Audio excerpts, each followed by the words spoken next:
ठाणेकरांसाठी एक महत्त्वाची बातमी आहे। मेट्रो 4 ची ठाण्यामध्ये ट्रायल रन पार पडली आहे। याच वेळी मुख्यमंत्री देवेंद्र फडणवीस आणि उपमुख्यमंत्री शिंदेही उपस्थित होते। तर गायमुख रोड ते विजय गार्डन असा हा 4 किलोमीटरच्या प्रवासाची चाचणी करण्यात आलेली आहे। यावेळी मुख्यमंत्री आणि उपमुख्यमंत्र्यांनी मेट्रोला हिरवे झेंडे दाखवले।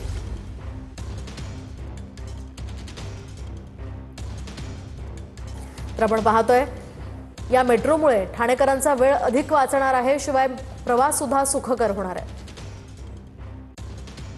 मेट्रोचं स्वप्न लवकरच पूर्ण होणार आहे। आज ठाण्यामध्ये मेट्रोचा ट्रायल रन देखील पार पडलेला आहे। आपण पाहिलं तर गायमुख ते या ठिकाणी विजय गार्डनमध्ये हा संपूर्ण टप्पा आहे तो मुख्यमंत्री आणि उपमुख्यमंत्री यांच्या समवेत पार पडलेला आहे।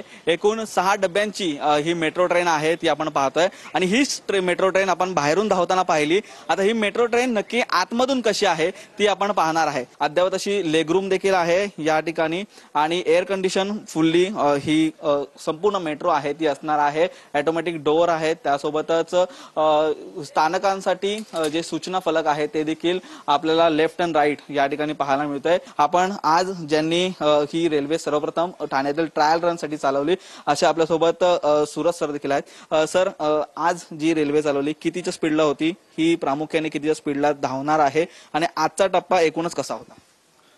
आज तर 20 kmph ने चालवली, पण पुढे 80-75 असेल। व्हिडिओ जर्नलिस्ट मनीष सह निखिल चव्हाण, TV9 मराठी।